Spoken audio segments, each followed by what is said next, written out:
bem-vindos. É uma alegria poder estar com todos aqui vocês para esses dias que estão por vir, que inicia hoje o nosso segundo aniversário da Amana Igreja. Amém? Deus seja louvado por isso. É uma alegria poder estar com vocês aqui, comemorando esse tempo, tudo aquilo que Deus tem feito no nosso meio. Então eu quero te convidar, te encorajar, você estar aqui nesses próximos 3 dias, hoje, amanhã e domingo, para a gente poder aprender um pouquinho mais sobre esse tema que é fundamental e de suma importância para a vida da igreja, que é o momento que nós estamos juntos congregando como igreja, o culto público. Amém? Então eu quero chamar aqui um grande amigo nosso, o Leandro Pasquini. Ele não gosta que eu chame ele de pastor Leandro Pasquini. Ele tem uma grande missão.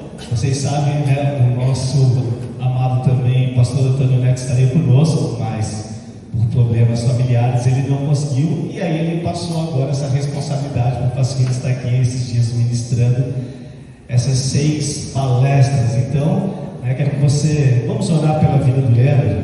Amém? Glória a Deus. Tendo suas mãos para cá. Pai, nós te louvamos, Deus, pela oportunidade que temos de estarmos reunidos como igreja, diante da tua santa palavra, para nos render a ela, Senhor, em obediência, nos colocarmos diante dela para aprendermos, amadurecermos. E a nossa oração é que o Senhor continue usando o teu filho, instruindo ele, para que ele possa operar essa grandiosa obra no nosso meio, para a edificação dessa igreja, nesse tempo que o Senhor separou para cada um de nós. Então nós te louvamos, Deus, e te agradecemos desde já pelas bênçãos que o Senhor tem derramado sobre as nossas vidas, sobre a vida também do Leandro, da nossa igreja. Por isso, Deus, nós te louvamos por tudo e te agradecemos, em nome de Jesus. Amém. Amém, meus amados? Todos receberam um livretinho que a gente tem toda a programação, e nele tem espaço para vocês fazerem a anotação. No sábado à noite nós vamos ter um tempo de pergunta e resposta, então você pode aí colocar suas dúvidas, e aí no sábado, então, nós vamos aqui mais uma vez Amém? Deus abençoe. Então, pastor, seja muito bem-vindo mais uma vez, amamos tua vida. Obrigado, pastor Wagner. Obrigado, querida igreja, muito bom estar aqui de volta. Ver alguns rostos conhecidos, outros a minha memória é bem ruim, então vocês me perdoam. Eu estou tentando lembrar de muitos de vocês. A minha missão, como o pastor Wagner falou, ela é difícil, porque não só o tema, ele é um tema espinhoso para muita gente, mas eu espero que, de acordo com a palavra de Deus, a gente possa caminhar em cima de algo tão importante, que é esse assunto, sobre o culto público, tá? Como ele falou, aí na página 6, você vai ter o espaço para essa primeira palestra que a gente vai ter agora, onde nós vamos ver quem deve se reunir, quem se reúne. Então, faça suas anotações, isso ajuda você a memorizar. Tem a sua Bíblia aberta, tem problema se você tem o costume de anotar no celular, mas o espaço aí ele foi criado com carinho, pensando em vocês, para a gente poder memorizar, internalizar aquilo que nós vamos ver hoje. Uma outra coisa que eu quero dizer de antemão é o seguinte: eu vou usar termos aqui que são intercambiáveis, termos que são sinônimos, tá? Eu vou ficar variando, para não ficar falando sempre a mesma coisa. Uma hora eu vou falar assembleia, outra hora eu vou falar igreja, outra hora eu vou falar reunião, outra hora eu vou falar culto. Eu estou falando da mesma coisa, tá? O ajuntamento no dia do Senhor, o culto público, tá bom? Para não ficar repetindo toda hora a mesma coisa, tá bom? Quando a gente pensa sobre o culto público, geralmente a gente começa pelas perguntas erradas. A gente pergunta sobre o quê? Sobre estilo musical. A música é sempre o pior, né? Todo mundo aponta para o pessoal que está aqui em cima tocando. Instrumento. A gente discute liturgia. Liturgia é a ordem em que as coisas no culto acontecem. A gente conversa sobre a duração do culto. A gente tenta discutir sobre formalidade, espontaneidade. Não, tem que ser espontâneo o culto. A gente fala sobre relevância cultural nos dias de hoje. A cultura tem que entender o que a gente faz. A gente questiona a ordem dos elementos, o que vem primeiro, se tem que orar primeiro, se tem que cantar primeiro, se tem que oferta primeiro, o que a gente faz. Queridos, todas essas questões têm o seu lugar, está tudo certo, nenhuma dessas coisas é irrelevante.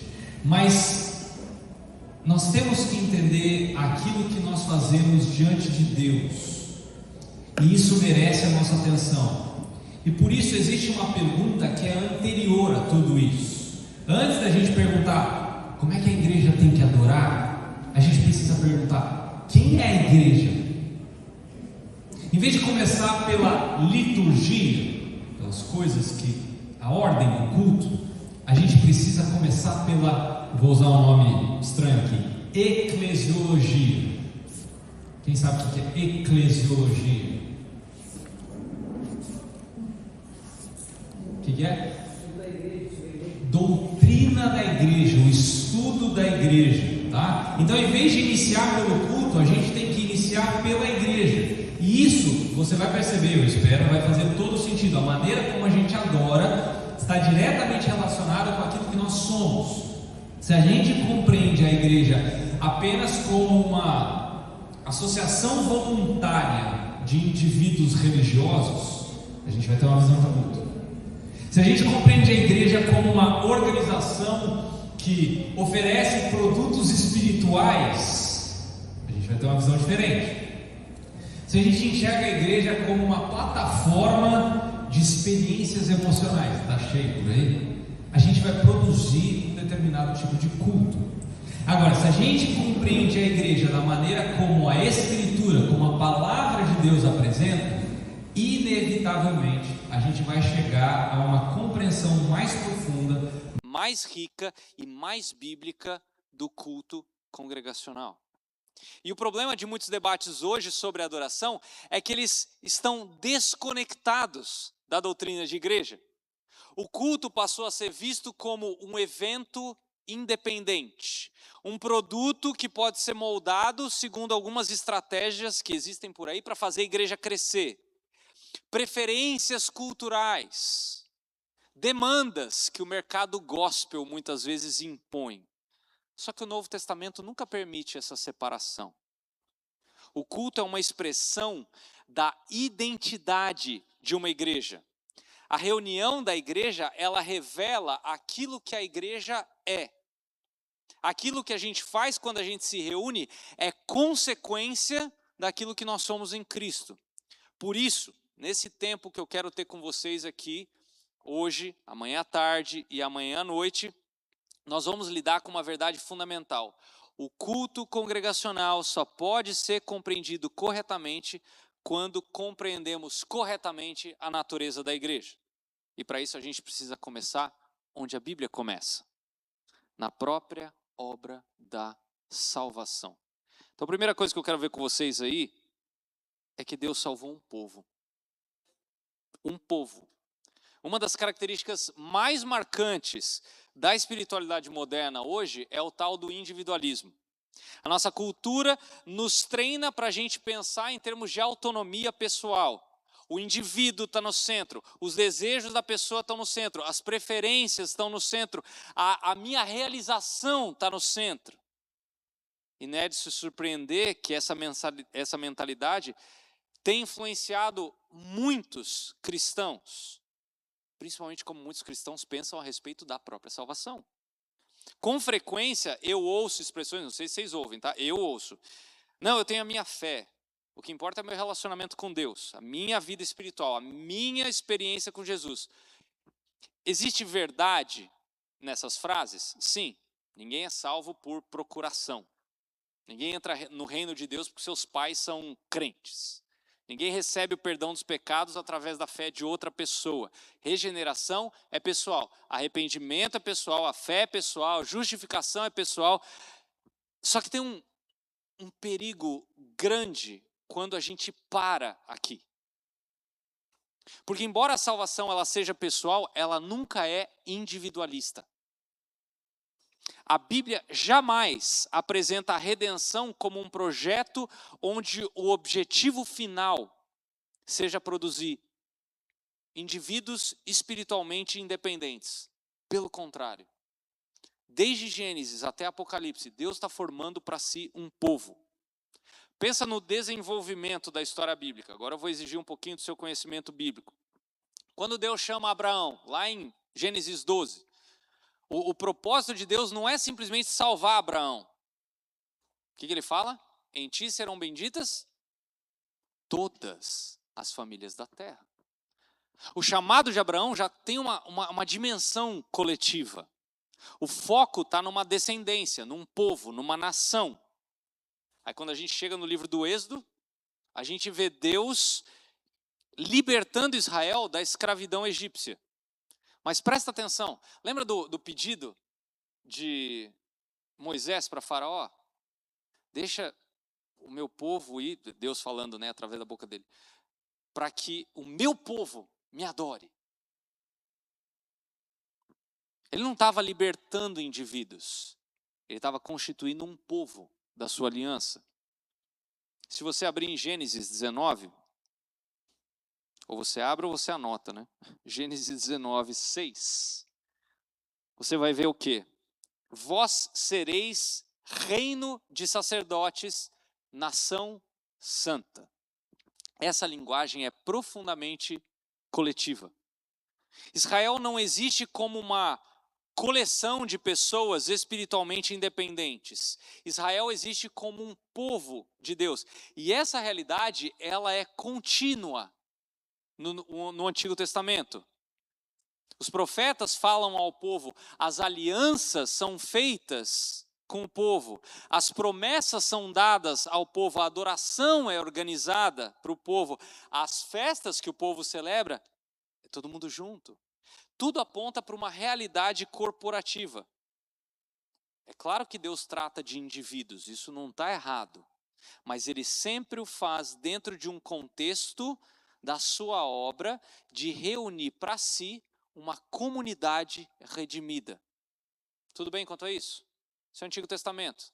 Quando a gente vai para o Novo, isso fica mais claro. A gente vai perceber que Jesus não veio apenas, eu estou colocando entre aspas esse apenas, tá? Apenas para salvar pessoas. Pensa na linguagem do próprio Jesus, aquilo que está aí nesse, como é que vocês chamam esse folhetinho que vocês fizeram? Eu não quero diminuir o enrolado. Pergaminho. Está aí em cima. O que ele falou? Edificarei a minha igreja. Presta atenção no que Jesus falou. Ele não falou, eu vou edificar seres, indivíduos espirituais. Eu não vou edificar experiências religiosas individuais. Não. Edificarei a minha igreja. Que palavra é essa aí no grego? Vamos testar o seu grego aí. Igreja. Quem que sabe? Eclésia. Essa palavra, ela carrega em si mesmo uma ideia de, como eu falei, assembleia, um ajuntamento, uma congregação, um povo reunido, uma comunidade chamada para fora do mundo, reunida sob o governo de Cristo. Isso significa que a obra redentora de Jesus possui sim um objetivo corporativo. E agora eu vou usar as aspas de novo. Jesus não morreu apenas para perdoar pecadores. Ele morreu para formar um povo. Pedro deixa isso claro. Quer ver? Abre lá em 1 Pedro 2. Finalzinho da sua Bíblia. 1 Pedro 2. Olha quantas imagens coletivas aparecem nesses poucos versículos. A partir do 9, olha só. Vocês são raça eleita, sacerdócio real, nação santa, povo de propriedade exclusiva de Deus. Gente, nenhuma dessas expressões aqui é individual. Todas são corporativas. Todas descrevem uma comunidade redimida. Todas apontam para a realidade de uma igreja. Ou seja, quando Deus salva uma pessoa, Ele não está reconciliando indivíduos. são pessoas que ele incorpora ao seu povo. A conversão não produz uma nova apenas, eu tenho que usar o apenas aqui, uma nova relação com Deus. Produz uma nova relação com irmãos. O evangelho não cria adoradores individuais, mas sim um povo que adora junto. E talvez não exista nenhum texto que explique melhor isso do que Efésios 2. Abre aí em Efésios 2. É um dos capítulos mais fantásticos sobre o resumo da obra de salvação que a gente encontra no Novo Testamento. Se você olhar já nos primeiros versículos, presta atenção, olha para a sua Bíblia aí, Paulo está descrevendo a condição humana. Nós estávamos mortos, a gente estava doente, não estava fraco, parcialmente vivo, ele estava morto, escravizados ao pecado, dominados pelos desejos da carne. Olha isso aqui, filhos da ira, sem esperança, sem vida espiritual. E aí, gente, surge uma das expressões mais gloriosas da Bíblia para mim. Mas Deus. Cara, isso é lindo. Mas Deus. Tudo muda por causa da iniciativa divina. O texto vai falar aqui que ele nos deu vida juntamente com Cristo. Deus nos ressuscitou juntamente com Cristo. Deus nos fez assentar juntamente com Cristo. Isso aqui é a dimensão vertical da salvação. Só que o interessante é que Paulo não para aí. A gente geralmente para, nesse texto a gente enfatiza muito do 1 ao 10, né? A gente esquece de continuar aí para o 11. A partir do 11, Paulo começa a explorar outra consequência da cruz. Ele fala de judeus e gentios, gente que se odiava, tá? E eu não estou falando ódio de esquerda e direita, isso aí é fichinha. Nem o ódio que existe hoje entre árabe e judeu, isso ainda é fichinha. Naquela época era muito pior, tá? Ele fala sobre essa separação, ele fala sobre essa hostilidade, sobre as barreiras, sobre o muro que separava esses dois grupos. E aí ele vai afirmar que Cristo destruiu tudo isso. A cruz, ela não reconciliou apenas pecadores com Deus. Ela reconciliou pecadores entre si. O resultado da obra de Cristo não é apenas uma multidão de indivíduos perdoados. É um novo povo. O texto usa aqui a expressão, uma nova humanidade. Você já parou para pensar nisso? Como é que ele fez isso? Ou por que ele fez isso? Porque ele é a nossa paz. Repara, Cristo não produz apenas paz, ele é a nossa paz. E essa paz se manifesta tanto assim, agora a gente tem paz com Deus, quanto assim, uns aos outros. A cruz destrói a inimizade entre Deus e os homens, mas ela também destrói a inimizade entre aqueles que foram reconciliados com Deus. Por isso que ele termina no texto dizendo, assim já não sois estrangeiros e peregrinos, mas concidadãos dos santos e membros da família de Deus. Gente, isso aqui é uma linguagem fantástica. Concidadãos, presta atenção, família, casa, povo, comunidade, pertencimento. A salvação nos conduz inevitavelmente para essas realidades coletivas. Porque Deus não está formando apenas convertidos espalhados. Ele está formando uma igreja. Tudo bem quanto a isso? Uma coisa importante da gente ver é a igreja como um posto avançado do reino de Deus. Essa imagem é muito rica. Ela nos ajuda a entender quem nós somos e por que a gente se reúne. Quando a gente ouve a palavra igreja, frequentemente a gente pensa primeiro no quê? Um prédio. Primeira coisa que, pelo menos para mim, que vem à mente. Eu sei que alguns vão pensar na instituição, talvez programa, ministério, departamento, né? Só que a linguagem do Novo Testamento nos leva numa direção bem diferente. Igreja é uma comunidade de pessoas que pertencem a outro reino. Os cristãos vivem nesse mundo, mas eles não pertencem fundamentalmente a este mundo. Pedro, naquele texto de 1 Pedro 2, ele no versículo 11, ele fala que nós somos peregrinos e forasteiros. A gente não é daqui. Paulo, lá em Filipenses 3, versículo 20, ele fala: a nossa pátria está nos céus.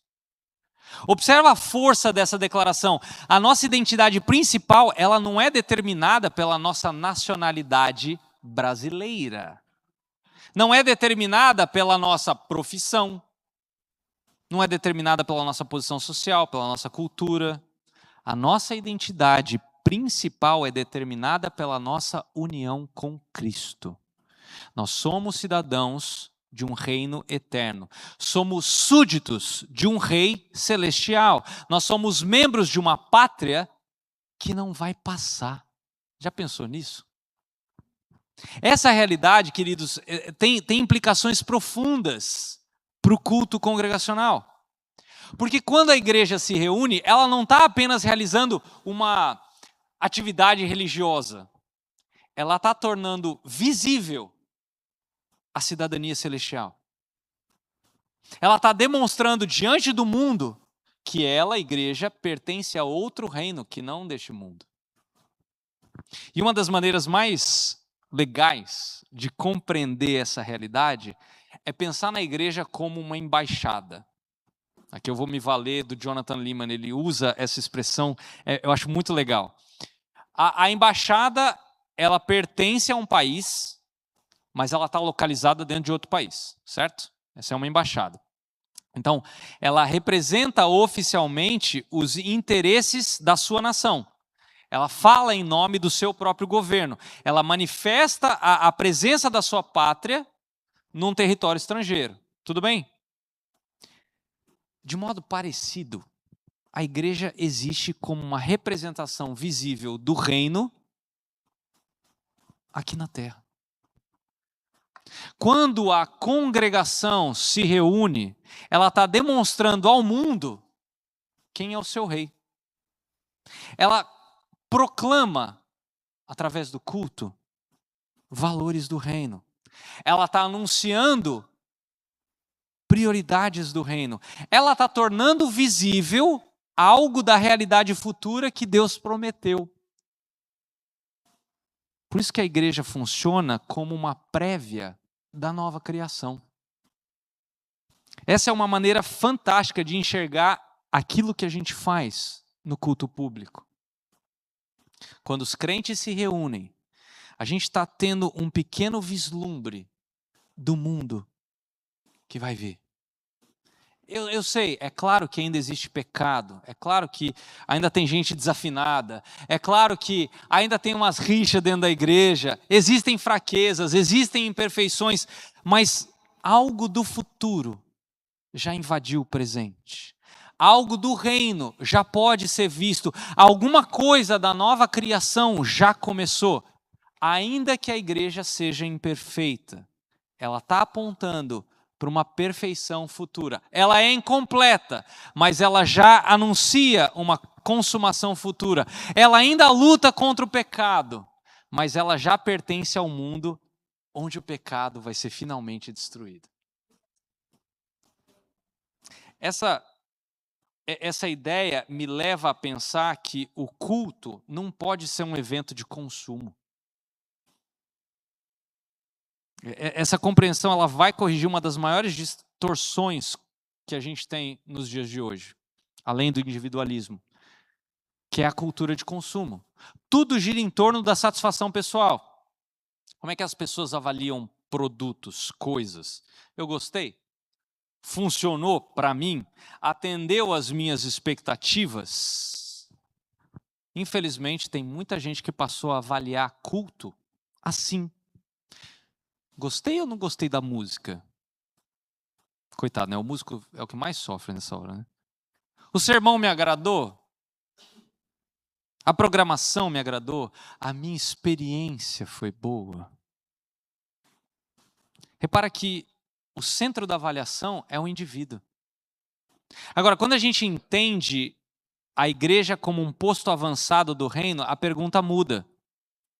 Ao invés de ser o que eu recebi hoje, passa a ser: Cristo foi honrado nesse culto? Foi glorificado hoje? O culto não existe para alimentar consumidores, existe para glorificar o rei. Existe para proclamar a majestade de Deus. Existe para exaltar o nome dele. Existe para tornar a glória de Deus conhecida. Eu não estou dizendo que o crente não vai ser edificado no culto, ele vai. Só que a edificação é uma consequência de uma realidade maior. O centro do culto não é o adorador. O centro do culto é Deus.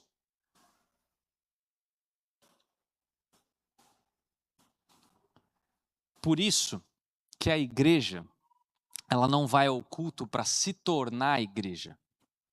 Essa é outra observação importante. Às vezes a gente fala como se a igreja fosse algo que acontecesse apenas aos domingos. A gente fala assim: eu vou à igreja. É uma frase comum, é compreensível, mas ela pode gerar, eu não estou dizendo que ela é errada, mas ela pode gerar uma compreensão equivocada. Biblicamente falando,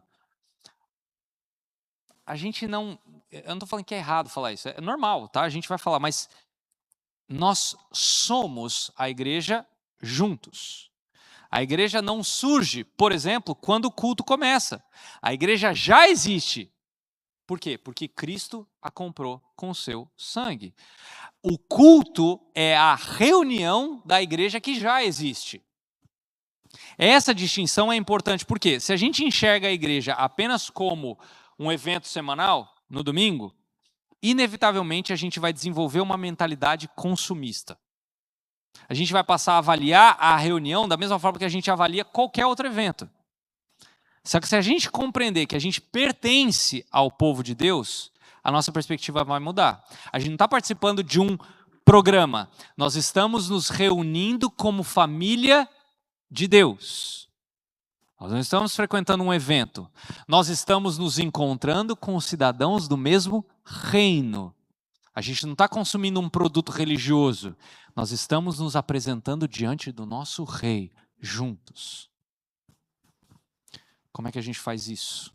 Sendo submissos às Escrituras. Essa é outra consequência dessa visão. É a nossa relação com a palavra de Deus. Se a igreja é uma embaixada do reino, então ela não tem a autoridade própria para criar sua mensagem. Se a igreja é uma embaixada do reino, ela não possui autoridade para criar sua própria mensagem. Pensa comigo. Uma embaixada pode criar as suas próprias políticas? Não, ela representa as políticas do seu governo. Um embaixador, ele não fala as suas próprias opiniões. Ele fala em nome daquele que o enviou. Da mesma forma, a igreja não tem liberdade para reinventar a adoração. Nós não somos chamados para criar formas de culto segundo a nossa imaginação. Nós somos chamados para obedecer às instruções do rei. E eu sei que isso vai confrontar muita gente. Eu espero que você não olhe para mim, que você olhe para a Bíblia. Você quer brigar, você briga com Deus, não comigo. Eu sou só um instrumento aqui, tá bom? Essa convicção foi uma das coisas mais enfatizadas na época da Reforma Protestante. O que os reformadores chamaram de princípio regulador do culto. Nasce justamente dessa preocupação aqui. Deus determina como ele quer ser adorado. Não cabe ao ser humano definir aleatoriamente a forma de adoração. A nossa responsabilidade é de ouvir, obedecer e aplicar aquilo que Deus revelou na sua palavra. Isso produz em nós profunda reverência por Deus. A igreja não é dona do culto, Cristo é. A igreja não é autora da adoração, Cristo é. A igreja recebe do Senhor a responsabilidade de administrar aquilo que Ele já ordenou. O culto, ele deve ser uma declaração pública. E isso é uma dimensão extremamente importante. Porque quando a igreja se reúne, ela está falando em nome do reino. Foi o que a gente acabou de ver. Pensa por alguns instantes em tudo que acontece ou deveria acontecer num culto. Pensa aí. Talvez oração de confissão de pecado. Quando a gente faz isso, sabe o que você está fazendo? Você está concordando com um Deus que traz juízo sobre o pecado. Quando a gente canta músicas a Deus, nós estamos concordando sobre aquilo que Deus declarou acerca dele mesmo, de quem ele é. Quando nós ouvimos a palavra pregada, nós estamos nos submetendo, não à autoridade do pastor, à autoridade das Escrituras. Quando a gente celebra a ceia, aí o texto fica fácil porque ele já nos dá a resposta, né? Nós proclamamos a morte do Senhor até que ele venha. Quando a gente, futuramente, se Deus quiser, começa a receber novos membros pelo batismo, a gente está declarando, reconhecendo publicamente aqueles que pertencem ao reino. Cada elemento do culto possui uma dimensão declarativa. A igreja está anunciando algo, ela está testemunhando algo, ela está proclamando algo. O culto nunca é neutro. Ele sempre comunica uma mensagem. A questão é, qual mensagem a gente está comunicando? Uma igreja centrada em Deus proclama a glória de Deus. Uma igreja centrada no ser humano proclama ideias humanas. O culto revela aquilo que nós valorizamos. Isso é um cuidado que a gente precisa tomar. Por quê? Presta atenção na distinção. O reino de Deus não apenas possui um rei. Ele possui uma cultura. E essa cultura se torna visível, ou deve se tornar visível, quando a igreja se reúne. Por exemplo, a nossa sociedade valoriza muito o individualismo. O reino produz comunhão. A gente vive numa sociedade marcada pela autopromoção. O reino produz humildade. A gente vive numa sociedade marcada pela competição. O reino produz serviço. Nós vivemos numa sociedade marcada pelo ressentimento. O reino produz perdão. A gente vive numa sociedade marcada pela fragmentação. Sabe o que o reino produz? Unidade.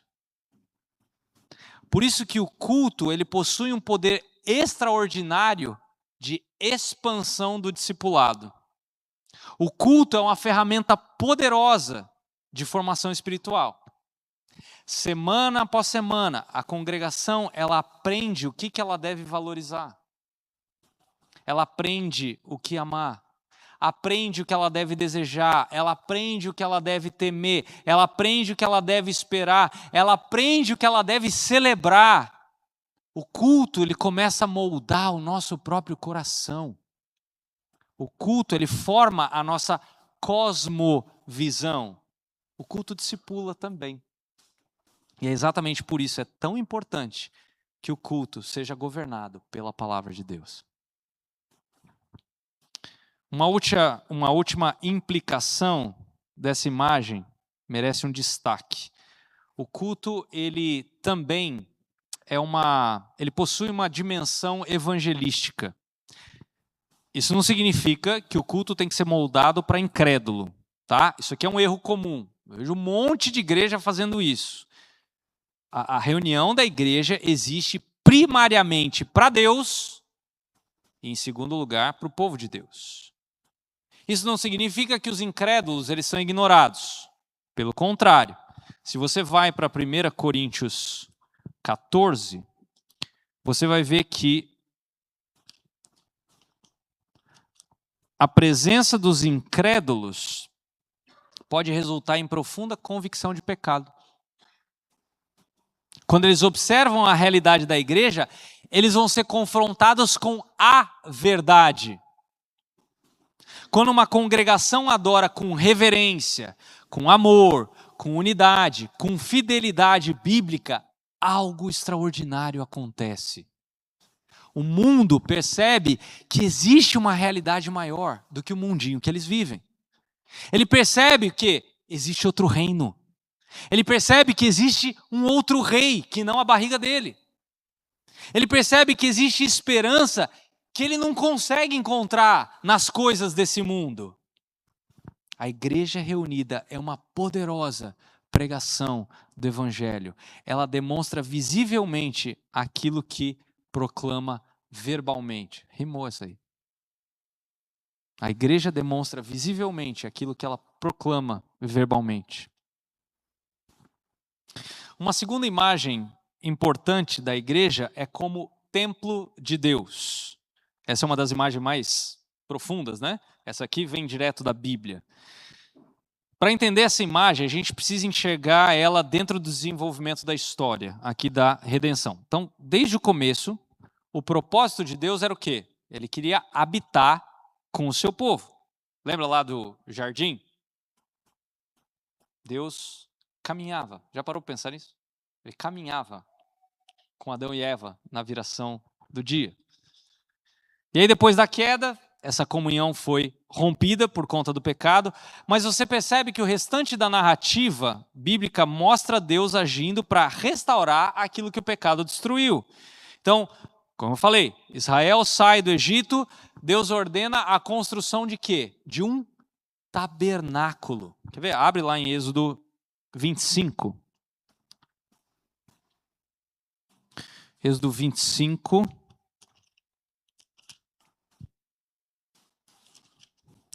Olha o versículo 8. E me farão um santuário para que eu possa habitar no meio deles. Está vendo isso? Aí mais para frente surge o quê? O templo de Salomão. De novo, não é a questão da construção. A questão, o foco ali é a presença de Deus. Tá? O templo não era importante por causa da arquitetura, embora a arquitetura fosse uma coisa suntuosa, maravilhosa, tá? Não era importante por causa da beleza, embora o templo fosse extremamente belo, mas porque simbolizava a presença de Deus no meio do povo. O Novo Testamento, você fala assim, tá, mas o templo lá foi destruído anos 70, tal. Presta atenção, antes disso, em Cristo, o que João fala sobre Jesus? João 1,14. E o verbo se fez carne e habitou entre nós. Essa palavra habitou, ela possui a ideia de armar tabernáculo, que os teólogos chamam de tabernacular. Jesus é o verdadeiro templo. Ele é o lugar onde Deus e os seres humanos se encontram, é nele. Só que a história não termina aí. Por quê? Porque Jesus ascendeu aos céus. E aí algo extraordinário acontece. A igreja passa a ser descrita como templo de Deus. Quer ver? Ó? Abre aí em 1 Coríntios 3. Olha o versículo 16. 1 Coríntios 3,16. Não sabeis que sois, presta atenção no tempo verbal aí, santuário de Deus e que o Espírito de Deus habita em vós. Presta atenção que o pronome está no plural. Saber português é importante para ler a Bíblia, tá? Paulo não está falando apenas da experiência individual do cristão. Ele está falando de igreja, congregação, povo reunido. E essa verdade aqui é fundamental. Aquilo que antes era simbolizado pelo tabernáculo e pelo templo, agora se manifesta na comunidade dos redimidos. Deus habita no meio do seu povo. A presença de Deus no meio da congregação transforma completamente a nossa compreensão sobre o culto. Muitas vezes a gente pensa sobre o culto só sobre as coisas que a gente faz no culto. A gente canta, a gente ora, lê a Bíblia, ouve uma pregação, celebra a ceia, oferta. Só que todas essas atividades existem dentro de uma realidade maior. Nós nos reunimos na presença de Deus. A gente não entra, a gente não sai, nós nos reunimos na presença de Deus. Eu sei que isso parece uma afirmação simples, mas frequentemente a gente esquece do peso dela.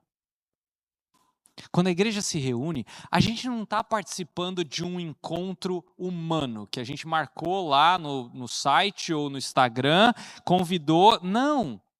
A gente não está ouvindo um palestrante atrás do púlpito, a gente não está cantando música gospel. Nós estamos nos apresentando diante de Deus vivo. Hebreus 12 descreve a reunião da igreja em termos extraordinários. O autor afirma que os crentes eles se aproximam do Monte Sião e da cidade do Deus vivo, a Jerusalém celestial. Em outras palavras, existe uma dimensão celestial acontecendo quando a igreja se reúne. Eu sei que os nossos olhos estão vendo o quê? Cadeira, parede, ser humano do nosso lado, púlpito. Já parou para pensar que o Espírito está operando? Nessa reunião é onde céu e terra se encontram de maneira singular quando o povo de Deus adora. Essa convicção tem que transformar a nossa postura. Tem que fazer com que a minha expectativa pelo culto mude. Tem que transformar a minha expectativa, tem que transformar a minha reverência.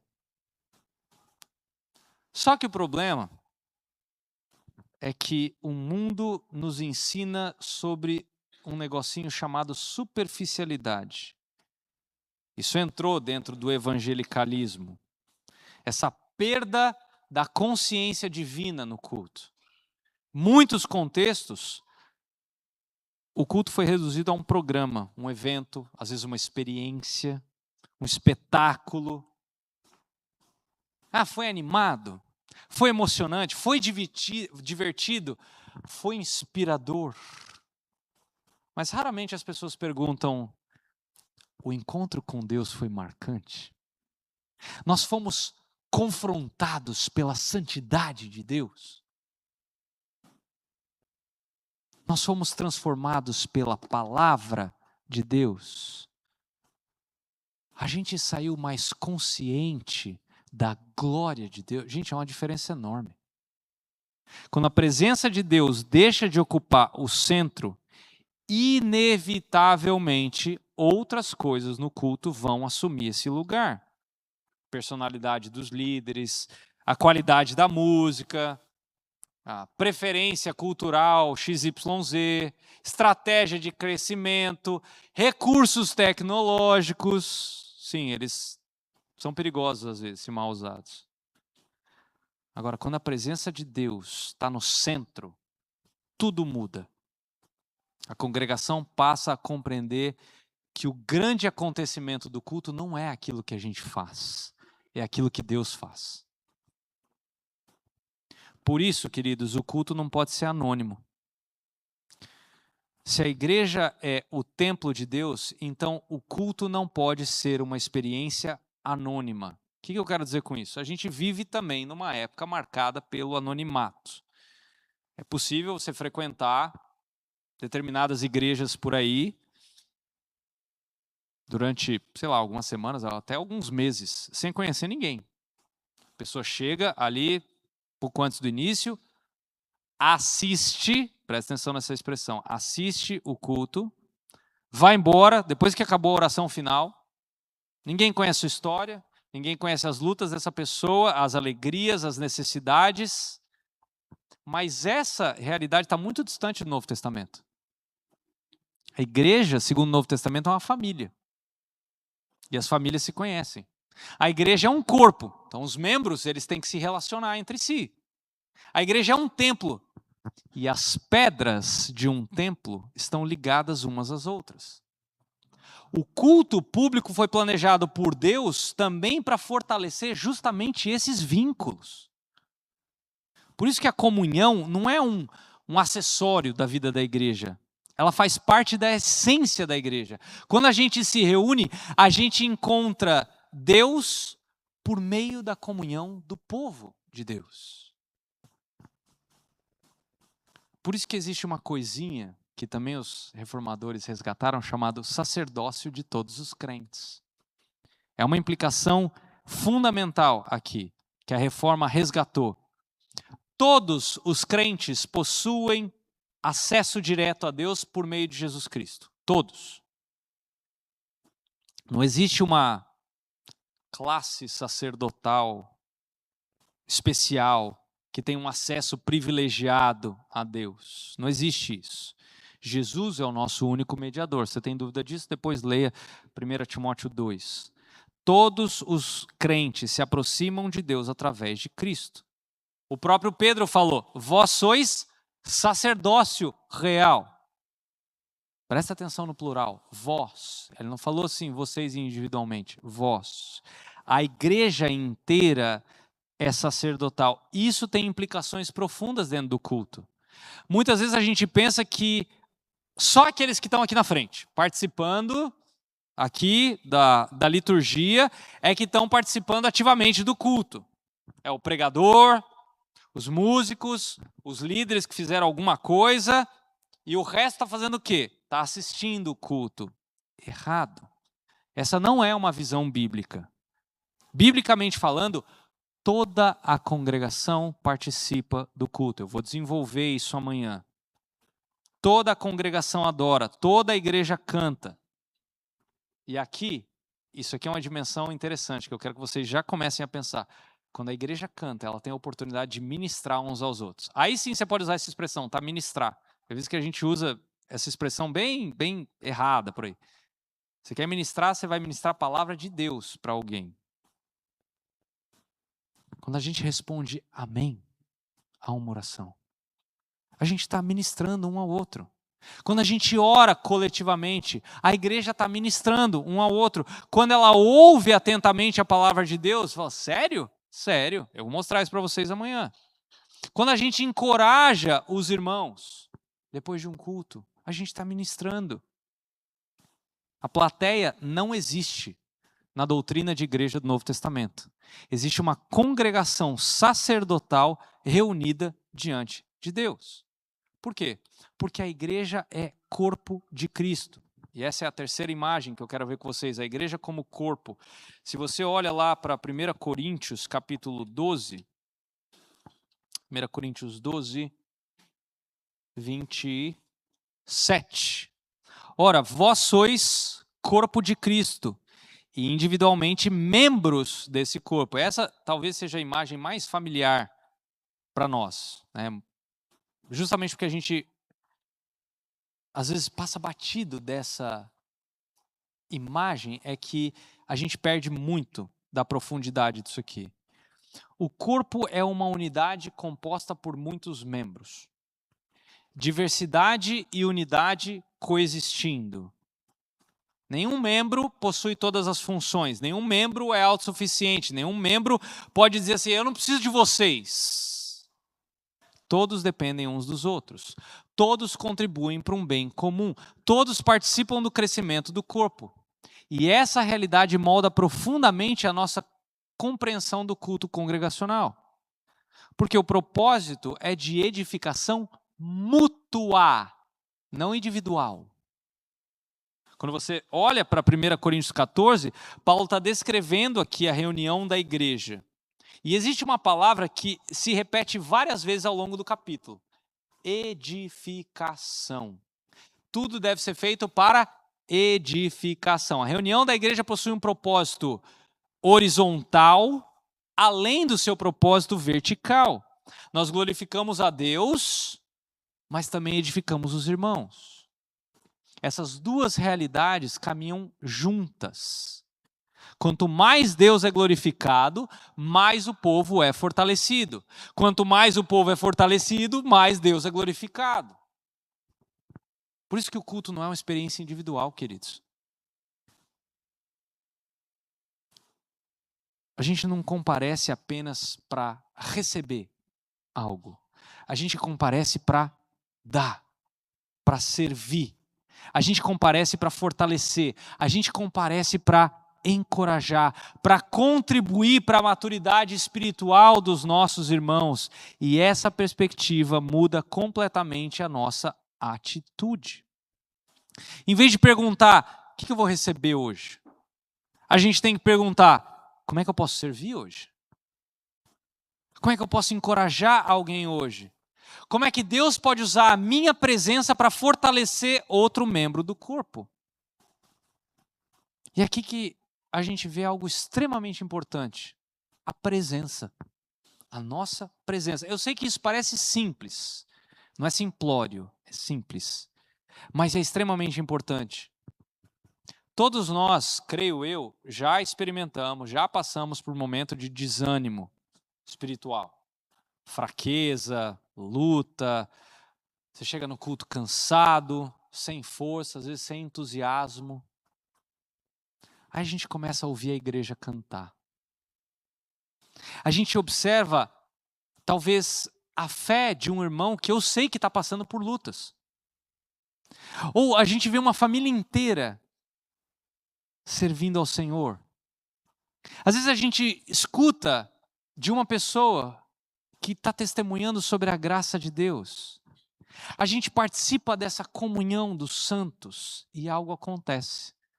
A gente sai fortalecido. Nós somos lembrados das promessas de Deus. A gente é encorajado a continuar.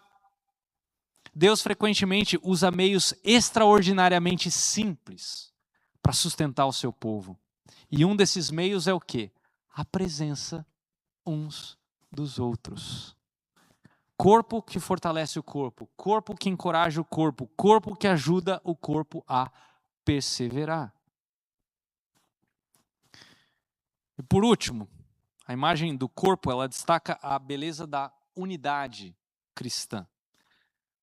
O Novo Testamento, ele não vai descrever uma unidade baseada em afinidades naturais. Aqui sentam os corintianos, aqui os são paulinos, aqui os santistas e os palmeirenses lá fora. Não. A Bíblia não faz isso. A nossa unidade também não depende da nossa idade. Os cabelo branco aqui, os que tem cabelo preto aqui e os novinhos aqui. Não, não é assim. Não depende das nossas preferências musicais ou políticas. Não depende dos nossos gostos musicais. A nossa unidade, queridos, depende da nossa união com Cristo. É uma unidade que é produzida pelo Espírito, não por nós. É uma unidade comprada pelo sangue do Salvador. É uma unidade sustentada pela graça de Deus. E essa unidade se torna visível quando a igreja se reúne. O mundo, quando entra por essa porta, começa a perceber que idosos e jovens sentam e adoram a Deus juntos. Percebem que um irmão de uma classe social mais elevada está sentado do lado de um irmão de condição mais simples, reverente à palavra de Deus. Vai perceber que talvez existam irmãos de convicções políticas diferentes, mas que se tratam como irmãos em Cristo, porque a cruz está acima de qualquer convicção política. Pessoas que servem juntas, se amam, se perdoam, perseveram juntas, vê uma realidade que o mundo não consegue explicar. Vai falar para o mundo aí que um idoso conversa com um jovem. Isso não existe lá fora mais. Dentro da igreja, deveria existir jovens e idosos orando juntos. Deveria haver, sim, irmãos de condição financeira diferente se tratando como iguais. Vocês entenderam a figura? Isso o mundo não produz, a cruz de Cristo produz. Você percebe o poder transformador do Evangelho, que muitas vezes a gente se esquece? Então, para a gente terminar, vamos voltar para a pergunta inicial. Quem que se reúne? A resposta bíblica é muito mais rica do que normalmente a gente imagina. A gente não está falando de consumidores religiosos, não está falando de uma experiência espiritual, a gente não está falando de indivíduos independentes que de vez em quando estão aqui juntos no mesmo espaço. A gente está falando de um povo redimido por Deus, de cidadãos do reino dos céus. A gente está falando do templo do Espírito Santo, do corpo de Cristo, da família da fé. Quando a gente compreender essa identidade, a nossa visão de culto vai ser radicalmente transformada. O culto vai deixar de ser um evento, vai deixar de ser um programa, uma tradição. Vai passar a ser aquilo que ele realmente é, a reunião do povo de Deus diante do Deus vivo. É o reino se tornando visível, é o templo manifestando a presença divina, é o corpo exercendo os seus dons, é a família se reunindo à mesa do Pai. E é exatamente por isso que o culto congregacional ocupa um lugar tão central, ou deve ocupar um lugar tão central na vida cristã. Porque quando a igreja se reúne, ela não está fazendo alguma coisa, algum programa. Ela está manifestando quem ela é. E quanto mais compreendemos quem somos em Cristo, mais profundamente compreenderemos a beleza, a necessidade e a glória do culto público, que é congregacional. Vamos orar. Querido Deus, muito obrigado por essa imagem tão rica de um povo que o Senhor comprou com o seu sangue, para que juntos nós adoremos ao Senhor da maneira que o Senhor estabeleceu. Nos ajude a entender cada vez mais que o culto é a reunião do teu povo diante de ti, e não há nada mais belo do que isso. Nós oramos assim no nome de Jesus. Amém.